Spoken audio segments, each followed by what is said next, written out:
Hi all. Doctor ആവുക എന്നുള്ളത് ഒരുപാട് ആളുകളുടെ ഒരു വലിയ ആഗ്രഹമാണ് അല്ലേ? ജീവിതത്തിൽ തന്നെ എത്തിപ്പിടിക്കാൻ നമ്മൾ നിശ്ചയിച്ചിട്ടുള്ള വലിയ ആഗ്രഹങ്ങളിൽ ഒന്നായിരിക്കും പല ആളുകൾക്കും ഡോക്ടർ ആവുക എന്നുള്ളത്.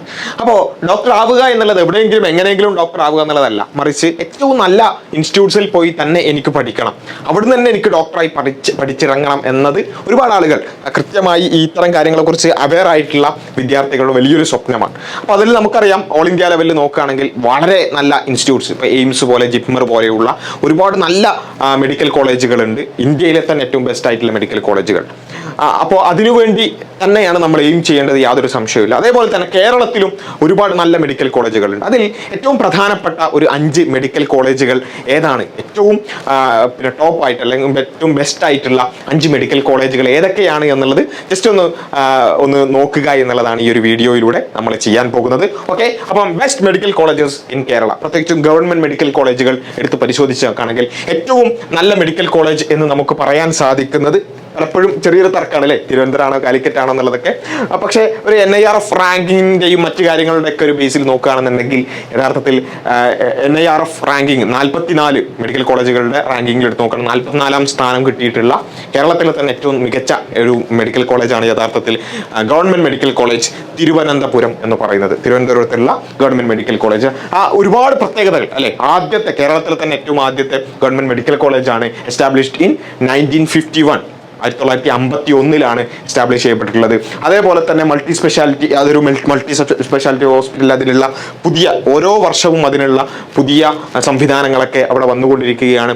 പേഷ്യന്റ് ഫ്ലോയുടെ കാര്യവും അതുപോലെ തന്നെ സൗകര്യങ്ങളുടെ കാര്യവും ഒന്നും പ്രത്യേകം പറയേണ്ടതില്ല. ഏറ്റവും അവസാനം കോളേജിൽ പോയ ആളുകൾക്കറിയാം, പേഷ്യൻസിന് വേണ്ടിയുള്ള ഫ്ലൈ ഓവറുകളും മറ്റു കാര്യങ്ങളും എല്ലാ നിരക്കുള്ള സംവിധാനങ്ങൾ പുതുതായി വന്നുകൊണ്ടേയിരിക്കുകയാണ്. അതുപോലെ തന്നെ നല്ല അക്കാദമിക് ഫെസിലിറ്റീസ് എടുത്ത് നോക്കുകയാണെന്നുണ്ടെങ്കിൽ ഏറ്റവും മികച്ച ഫാക്കൽറ്റീസ് അവിടെ ഉണ്ട്. അതുപോലെ തന്നെ ഏറ്റവും നല്ല വെൽ എസ്റ്റാബ്ലിഷ്ഡ് ആയിട്ടുള്ള ലൈബ്രറീസും, പ്രത്യേകിച്ചും മെഡിക്കൽ വിദ്യാർത്ഥികളെ സംബന്ധിച്ചിടത്തോളം ബുക്സ് എന്ന് പറയുന്നത് വളരെ പ്രധാനമാണ്. അപ്പോൾ ലൈബ്രറി സംവിധാനങ്ങളുമെല്ലാം നമ്മുടെ തിരുവനന്തപുരം മെഡിക്കൽ കോളേജിൽ നല്ലൊരു ക്യാമ്പസിൽ പോയ ആളുകൾക്കറിയാം. ഞാനവിടെ പോയിട്ടുണ്ട്, ഒരു 4-5 തവണ അവിടേക്ക് പോകാൻ പറ്റിയിട്ടുണ്ടായിരുന്നു. അപ്പോൾ വളരെ നല്ല പിന്നെ ഒരു കാമായിട്ടുള്ള ഒരു ക്യാമ്പസ് അവിടെ നമുക്ക് കാണാൻ സാധിക്കും. അതുപോലെ തന്നെ എല്ലാവിധ സംവിധാനങ്ങളും അതുപോലെ തന്നെ അത്യാധുനിക സൗകര്യങ്ങളും എല്ലാം ഉള്ള ക്യാമ്പസാണ്. അതുപോലെ തന്നെ അവിടെയുള്ള ഹോസ്റ്റലിലും എനിക്ക് ജസ്റ്റ് താമസിക്കാൻ സാധിച്ചിരുന്നു. അപ്പോൾ നല്ല ഒരു സൗകര്യമുള്ള ഹോസ്റ്റലായിട്ട് തന്നെയാണ് ഞാൻ മനസ്സിലാക്കിയിട്ടുള്ളത്. ഞാൻ താമസിച്ച ഹോസ്റ്റൽ നല്ല സൗകര്യമുള്ളതായിരുന്നു. ഓക്കെ, അപ്പോൾ എനിവേ ആ രൂപത്തിലാണ് ട്രിവാൻഡ്രം മെഡിക്കൽ കോളേജിന്റെ ക്യാമ്പസ് എന്ന് പറയുന്നത്. രണ്ടാമത്തത് obviously government medical college Kozhikode തന്നെയാണ്, കാലിക്കറ്റ് മെഡിക്കൽ കോളേജാണ്. അപ്പോൾ കാലിക്കറ്റ് മെഡിക്കൽ കോളേജിനെ സംബന്ധിച്ചിടത്തോളം മിക്ക ആളുകളും അല്ലേ, പിന്നെ മലബാർ സൈഡിലുള്ള ആളുകളൊക്കെ കാലിക്കറ്റ് മെഡിക്കൽ കോളേജ് കാണാത്തവരായി വളരെ കുറച്ച് ആളുകൾ മാത്രമേ ഉണ്ടാവുള്ളൂ. അപ്പോൾ വളരെ പിന്നെ വലിയ ഒരു ക്യാമ്പസ് ആണ്. എസ്റ്റാബ്ലിഷ്ഡ് ഇൻ 1957 ആണ് എസ്റ്റാബ്ലിഷ്ഡ് ആയിട്ടുള്ളത്.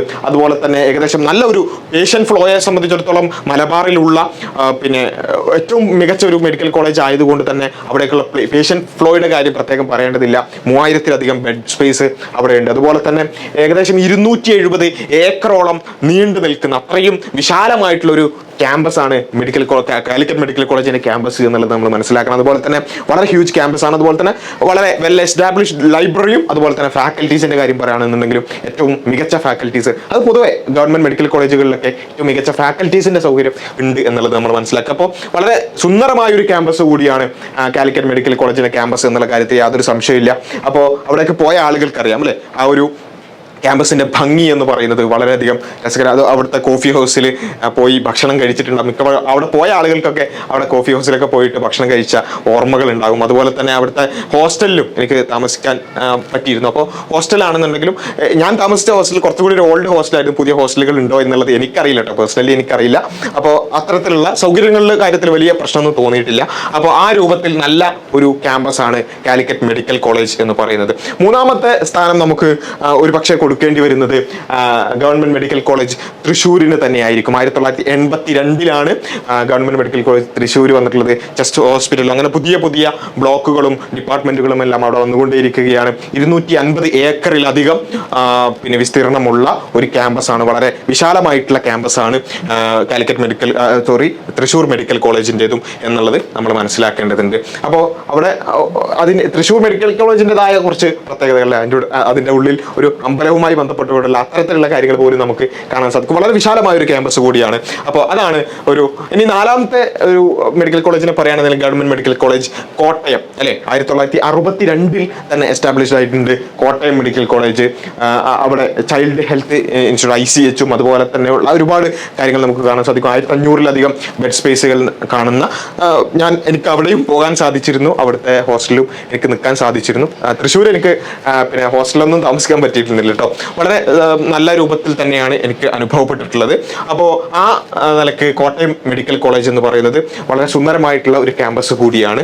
ഇനി 4ാം സ്ഥാനം 5ാം സ്ഥാനം ഒരു പക്ഷേ കൊടുക്കേണ്ടി വരുന്നത് TD ഗവൺമെന്റ് മെഡിക്കൽ കോളേജ് ആലപ്പുഴക്കായിരിക്കും. ഞാൻ ഈ ഒരു ക്യാമ്പസിൽ എൻ്റെ BDS പഠനം നടത്തിയിട്ടുള്ളത് ഈ ഒരു ക്യാമ്പസിൽ കൂടിയാണ്. അതുകൊണ്ട് തന്നെ എൻ്റെ ക്യാമ്പസ് എന്നുള്ള നിലക്ക് കൂടി എനിക്ക് പറയാൻ സാധിക്കുന്ന ഒരു വളരെ സുന്ദരമായിട്ടുള്ള ഒരു ക്യാമ്പസാണ് TD മെഡിക്കൽ കോളേജ് ആലപ്പുഴയുടേത്. 1963 അത് എസ്റ്റാബ്ലിഷ്ഡ് ആയിട്ടുള്ളത്. അതുപോലെ തന്നെ 150 ഏക്കറോളം വരുന്ന പിന്നെ വിസ്തീർണമുള്ള ഒരു ക്യാമ്പസാണ്. TD മെഡിക്കൽ കോളേജിനെ സംബന്ധിച്ചിടത്തോളം അവിടുത്തെ പിന്നെ ഹോസ്പിറ്റലും അതുപോലെ തന്നെ നമ്മുടെ അക്കാദമിക് കാര്യങ്ങളും അതുപോലെ തന്നെ നമ്മുടെ ഹോസ്റ്റലുകളും എല്ലാം രണ്ട് ഭാഗത്തായിട്ടാണ് കിടക്കുന്നത്. 2 ഭാഗത്ത് മീൻസ് കുറച്ച് ഒരു 2 സ്റ്റോപ്പ് അപ്പുറത്തുമായിട്ടാണ് അത് കിടക്കുന്നത്. അപ്പോൾ ആ രൂപത്തിൽ ക്യാമ്പസ് ഇപ്പോൾ ഇവിടെ കാണുന്ന ഈ അക്കാദമിക് ബ്ലോക്കും മറ്റു കാര്യങ്ങളൊക്കെ ഉള്ളത് ഒരു ഭാഗത്തും, പിന്നെ നമ്മുടെ ഹോസ്പിറ്റൽ കാണുന്നത് കുറച്ച് 2 സ്റ്റോപ്പ് അപ്പുറത്തുമാണ്. ആ രൂപത്തിലാണ്. ഇതാണ് ഞാൻ താമസിച്ച ഒരു ഹോസ്റ്റൽ. എൻ്റെ സെക്കൻഡ് ഇയറിൽ ഞാൻ താമസിച്ച ഒരു ഹോസ്റ്റൽ ഇതായിരുന്നു. അതിനുശേഷം പിന്നെ ലങ്കായ് എന്ന് പറയുന്ന വലിയ പുതിയ ഹോസ്റ്റലുണ്ട്. അപ്പം അങ്ങനെയുള്ള ഒരുപാട് ഹോസ്റ്റലുകളും വളരെ സൗകര്യമുള്ള ഹോസ്റ്റൽ, ലേഡീസ് ഹോസ്റ്റലും മെൻസ് ഹോസ്റ്റലും ഒക്കെ പുതിയ ഹോസ്റ്റലുകളുണ്ട്. അപ്പോൾ ആ നിലക്ക് സൗകര്യമുള്ള വളരെ സുന്ദരമായിട്ടുള്ള കാമായിട്ടുള്ള ക്യാമ്പസ്. ഇതിൽ തന്നെ പ്രത്യേകിച്ച് പറയാനുള്ളത് എന്താ വെച്ചാൽ ഈ ഹോസ്പിറ്റലും അക്കാദമിക് ബ്ലോക്കും ഒക്കെ 2 സ്ഥലത്തായതുകൊണ്ട് തന്നെ നമ്മുടെ പഠനവുമായി ബന്ധപ്പെട്ടുള്ള ക്ലാസ്സും മറ്റു കാര്യങ്ങളൊക്കെ നടക്കുന്ന ആ ഒരു ക്യാമ്പസ് എന്ന് പറയുന്നത് പലപ്പോഴും വളരെ കാം ആയിരിക്കും എന്നുള്ളതാണ്. വൈകുന്നേരങ്ങളിലൊക്കെ വളരെ സുന്ദരമായി രസകരമായി ഇരിക്കാനും സംസാരിക്കാനൊക്കെ പറ്റുന്ന പിന്നെ ചങ്ങാതിവട്ടം എന്നൊക്കെ പറഞ്ഞിട്ട് ഞങ്ങൾക്ക് പഞ്ചാരവട്ടം ചങ്ങാതിവട്ടം എന്നൊക്കെ പറഞ്ഞിട്ട് കുറച്ച് സ്ഥലങ്ങളൊക്കെ ഉണ്ടായിരുന്നു. അപ്പോൾ ആ രൂപത്തിലൊക്കെ ഉള്ള ഒരു ക്യാമ്പസാണ് ആലപ്പുഴ മെഡിക്കൽ കോളേജിന്റെ ക്യാമ്പസ് എന്ന് പറയുന്നത്. അപ്പോൾ ആ നിലക്ക് ഇതാണ് ഏറ്റവും പ്രധാനപ്പെട്ട പിന്നെ മെഡിക്കൽ കോളേജുകൾ എടുത്ത് നോക്കുകയാണെന്നുണ്ടെങ്കിൽ പറയാൻ സാധിക്കുന്നത്. ഇനി പ്രൈവറ്റ് സെക്ടറിലേക്ക് വരികയാണെന്നുണ്ടെങ്കിലും ഒരുപാടാണ്. അമൃത പോലെയുള്ള ഒരുപാട് പിന്നെ നല്ല മെഡിക്കൽ കോളേജുകൾ നമുക്ക് കേരളത്തിൽ കാണാൻ സാധിക്കും. അപ്പോൾ അതുമായി ബന്ധപ്പെട്ടുകൊണ്ട് പിന്നെ നിങ്ങൾക്കറിയാവുന്ന മെഡിക്കൽ കോളേജുകളെ കുറിച്ചും അതുപോലെ തന്നെ അതിൻ്റെ സൗകര്യങ്ങളെക്കുറിച്ചും ഒക്കെ നിങ്ങൾക്ക് കമന്റ് എഴുതാം. ഏറ്റവും പ്രധാനപ്പെട്ട ഒരു 5 എണ്ണം ജസ്റ്റ് പറഞ്ഞു എന്ന് മാത്രം. ഓക്കെ, അപ്പോൾ ഏതായാലും നിങ്ങളുടെ ഡ്രീംസ് അതിലേക്ക് നിങ്ങളെ ഒരു മോട്ടിവേറ്റ് ചെയ്യുക എന്നുള്ളത് മാത്രമാണ് ഇതിൽ ഉദ്ദേശിച്ചിട്ടുള്ളത്. ഇത്രയും നല്ല ക്യാമ്പസുകളാണ് നമ്മൾ നന്നായി പഠിച്ചാൽ നന്നായി വർക്ക് ചെയ്താൽ നമ്മളെ കാത്തിരിക്കുന്നത്. അത്രയും സൗകര്യത്തോടു കൂടി ഒരുപാട് പേഷ്യൻ്റ് എക്സ്പോഷറോടുകൂടി വളരെ നല്ല ഇൻഫ്രാസ്ട്രക്ചറോടുകൂടി തന്നെ നമുക്ക് നമ്മുടെ പഠനങ്ങൾ പൂർത്തിയാക്കാൻ സാധിക്കും. അതിന് നിങ്ങൾക്ക് സാധിക്കട്ടെ. അത്തരം ആഗ്രഹമുള്ളവരാണെന്നെങ്കിൽ നിങ്ങൾക്കതിന് സാധിക്കട്ടെ എന്ന് പ്രാർത്ഥിക്കുകയാണ്, ആശംസിക്കുകയാണ്.